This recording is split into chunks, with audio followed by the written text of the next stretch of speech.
नमस्कार। कृष्णाय वासुदेवाय हरे परमात्मने प्रणतक्लेशनाशाय गोविंदाय नमो नमः। श्रीमद् भगवद गीता द्वितीय अध्याय भय भोगैश्वर्य प्रसक्तानां तया पहत चेतसां व्यवसायात्मिका बुद्धि समाधौ न विधीयते। भगवान कहते हैं, अर्जुन, जो लोग इंद्रिय भोग और भौतिक ऐश्वर्य के प्रति अत्यधिक आसक्त होने से ऐसी वस्तुओं से मोहग्रस्त हो जाते हैं, उनके मनों में भगवान के प्रति भक्ति का दृढ़ निश्चय नहीं हो पाता है। त्रैगुण्य विषया वेदा निस्त्रैगुण्यो भवार्जुन निर्द्वंद्वो नित्य सत्वस्थो निर्योगक्षेम आत्मान। वेदों में मुख्यतया प्रकृति के तीनों गुणों का वर्णन हुआ है, सत्व, रज और तम। हे अर्जुन, इन तीनों गुणों से ऊपर उठो और लाभ तथा सुरक्षा की सारी जिम्मेदारी चिंताओं से मुक्त होकर आत्मपरायण बनो। यावनार्थः उदपाने सर्वथा संप्लुतोदगे तावान सर्वेषु वेदेषु ब्राह्मणस्य विजानतः।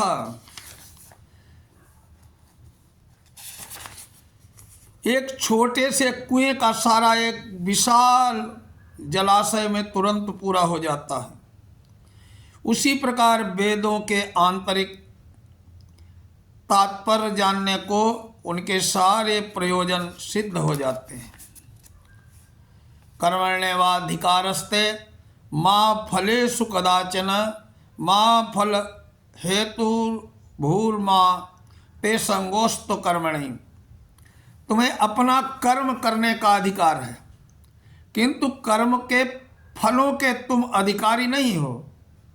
तुम न तो कभी अपने आप को अपने कर्मों के फलों का कारण मानो और न ही न कर्म करने में कभी आसक्त हो। योगस्थः कुरु कर्माणि संगम त्यक्त्वा धनंजय सिद्ध सिद्धयो समं भूत्वा समत्वम योग उच्यते। हे अर्जुन, जय पराजय की समस्त आसक्ति का त्याग कर स्वभाव में अपना कर्म करते रहो। ऐसी स्थिति को समता योग कहते हैं। दूरेण है वरम कर्म बुद्धि योगा धनंजय वृद्धौ शरण मनवीक्ष कृपणा फल हेतवः। हे धनंजय अर्जुन, भक्ति के द्वारा समस्त गरहित कर्मों के से दूर रहो। उसी भाव में भगवान की शरण ग्रहण करो। जो व्यक्ति अपने सकाम कर्म फलों को भोगना चाहते हैं वे कृपण हैं, कंजूस हैं, लालची हैं। बुद्धि तो जहाती है उभे सुकृत दुष्कृते तस्माद् योगायुज्यस्व योगः कर्मसु कौशलम। भक्ति में संलग्न मनुष्य इस जीवन में ही अच्छे और बुरे कार्यों में से अपने को मुक्त कर लेता है। अतः योग के लिए प्रयत्न करो, क्योंकि सारा कार्य यही कौशल है। कर्मजा बुद्धि युक्ता ही फलम त्यक्त्वा मनीषिणः जन्म बंध विनिर्मुक्ता पद गच्छन्ति नामयम्। इस तरह भगवत भक्ति में लगे रहकर बड़े बड़े ऋषि मुनि अथवा भक्तगण अपने आप को इस भौतिक संसार में कर्म के फलों से मुक्त कर लेते हैं। इस प्रकार वे जन्म मृत्यु के चक्र से छूट जाते हैं, भगवान के पास जाकर उस अवस्था को प्राप्त करते हैं जो समस्त दुखों से परे है। यदा ते मोह कलिलम बुद्धिर्व्यतितरस्यसि तदा गंतासि निर्वेदम श्रोतव्यस्य श्रुतस्य च।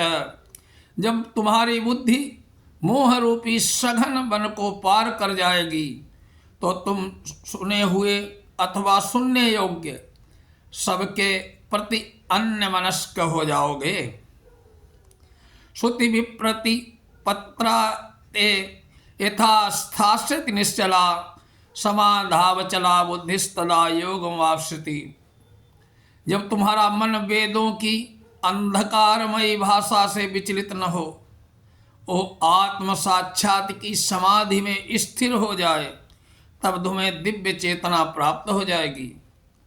अर्जुन कहने लगा, महाराज अर्जुनवाज, स्थिर प्रज्ञस्य का भाषा समाधिस्य केशव स्थिति किम प्रभासेत किमासीत ब्रजेत किम।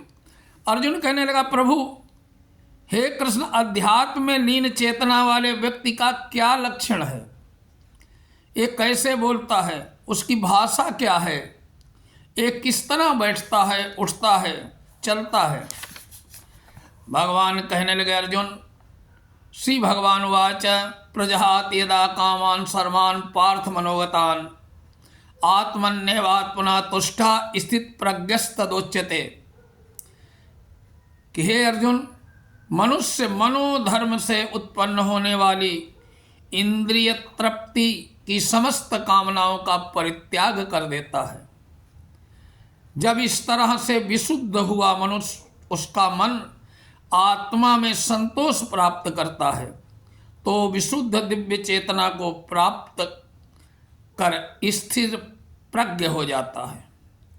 दुष्खे स्वदिग्न मनाः सुखेषु विगति स्मृतः दुखेषु दिग्नमग्नाः सुखेषु विगतस्पृहा वीतराग भय क्रोधा स्थितिर्धीर मुनिरुच्यते। जो तीनों तापों के होने पर भी मन में विचलित नहीं होता, दैहिक दैविक भौतिक तीनों तापों के होने पर विचलित नहीं होता और सुख में कभी प्रसन्न नहीं होता, जो आसक्ति भय और क्रोध से मुक्त है, वो स्थिर मन वाला मुनि कहलाता है। न सर्वत्र न विश्रेय तत्प्राप्य शुभाशुभम नाभिनंदन्ति न द्वेष्टि तस्य प्रज्ञा प्रतिष्ठिता। इस भौतिक जगत में जो व्यक्ति न तो शुभ की प्राप्ति से हर्षित होता है, न अशुभ के प्राप्त होने पर घृणा करता है, वो पूर्ण ज्ञान में स्थिर रहता है। यदा संहरते चायम कूर्मोंगानी सर्वशः इंद्रियाणि इंद्रियार्थे व्यस्य तस्य प्रज्ञा प्रतिष्ठिता। जिस प्रकार कछुआ अपने अंगों को संकुचित करके खोल के भीतर कर लेता है, उसी तरह जो मनुष्य अपनी इंद्रियों को इंद्रिय विषयों से खींच लेता है और पूर्ण चेतना में दृढ़ता पूर्वक स्थिर हो जाता है। विषया विनिवर्तन्ते निराहारस्य देहिनः रसवर्ज रसोप्यस्य परम दृष्टा निवर्तते। देहधारी जीव इंद्रिय भोग से भले ही निवृत्त हो जाए, पर उसमें इंद्रिय भोगों की इच्छा बनी रहती है। लेकिन उत्तम रस के अनुभव से ऐसे कार्यों को बंद करने पर वो भक्ति में स्थिर हो जाता है। एततो हि अपि कौन्तेय पुरुषस्य विपश्चिताः इंद्रियाणि प्रमाथीनि हरन्ति प्रसभम मनः।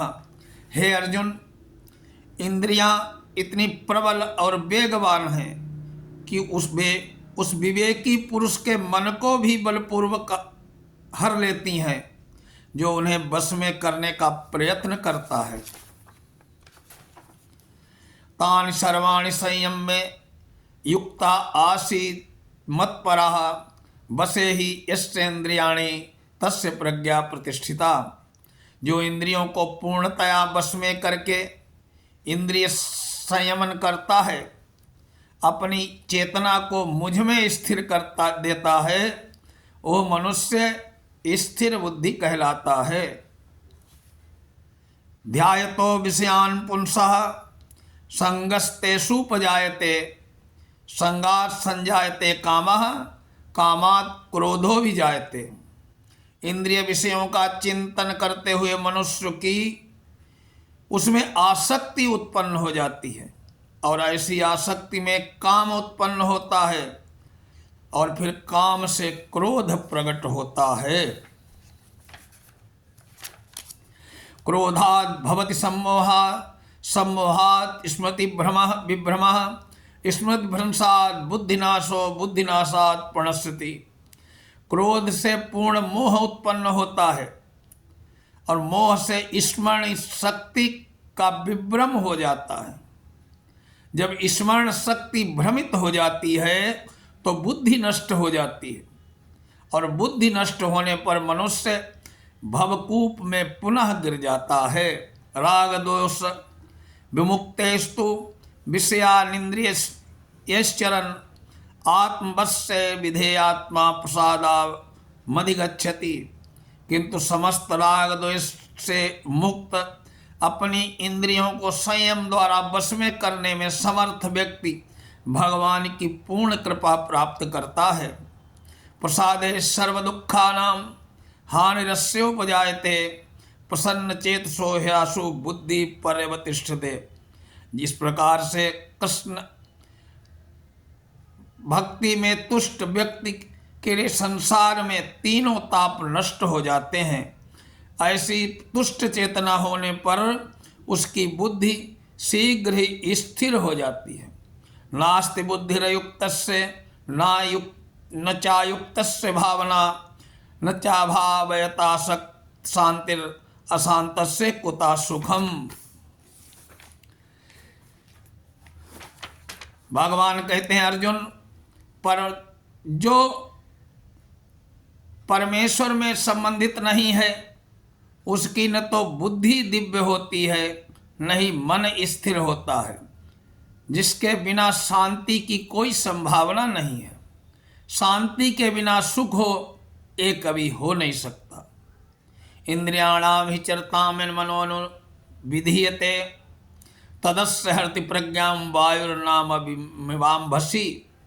जिस प्रकार पानी में तैरती नाव को प्रचंड वायु दूर बहा ले जाती है, उसी प्रकार विचरणशील इंद्रियों में से कोई एक जिस पर मन निरंतर लगा रहता है मनुष्य की बुद्धि को हर लेती है। तस्माद्यस्य महाभाहो निग्रहीतानि सर्वशः, इंद्रियाणीन्द्रियास्यभ्यस्य तस्य प्रज्ञा प्रतिष्ठिता। अतः है महाबाहु, जिस पुरुष की इंद्रियां अपने अपने विषयों से सब प्रकार से विरक्त होकर अपने वश में है, उसी की बुद्धि निस्संदेह स्थिर है।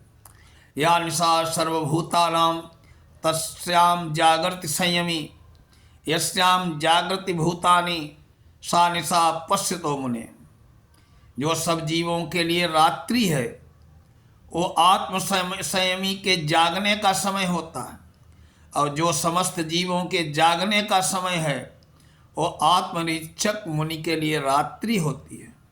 आपूर्यमाणस मचल प्रतिष्ठम समुद्रमापः प्रविशन्ति यद्वत् तद्वत्कामायं प्रविशन्ति सर्वे स शांतिमाप्नोति न कामकामी। जो पुरुष समुद्र में निरंतर प्रवेश करती रहने वाली इंद्रियों के समान अपनी इच्छाओं के निरंतर प्रवाह से विचलित नहीं होता है, वो सदैव स्थिर रहता है, वही शांति को प्राप्त करता है। वो नहीं जो ऐसी इच्छाओं को तुष्ट करने की चेष्टा करता रहता है। विषया कामान्य विहाय कामान्य सर्वान् पुमाश्चरति निष्प्रहा, निरममो निरहंकारा स शांति मधिगच्छति। जिस व्यक्ति ने इंद्रियों की तृप्ति की समस्त इच्छाओं का परित्याग कर दिया है, जो इच्छाओं से रहित रहता है, जिसने सारी ममता त्याग दी है तथा अहंकार से रहित है, वही वास्तविक शांति को प्राप्त करता है।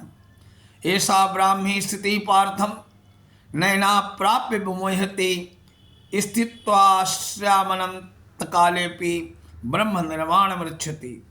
ये आध्यात्मिक तथा ईश्वरीय जीवन का पथ है, जिसे प्राप्त करके मनुष्य मोहित नहीं होता है। यदि कोई जीवन के अंतिम समय में भी इस तरह स्थित हो तो भगवत धाम में प्रवेश करता है। इस प्रकार ये श्रीमद् भगवत गीता का दूसरा अध्याय आज संपूर्ण हुआ। जय श्री कृष्ण, जय श्री राधे। कृष्णाय वासुदेवाय हरे परमात्मने प्रणतः क्लेशनाशाय गोविंदाय नमो नमः। अगले वीडियो में श्रीमद् भगवत गीता का तीसरे अध्याय का प्रसंग होगा। जय श्री कृष्ण।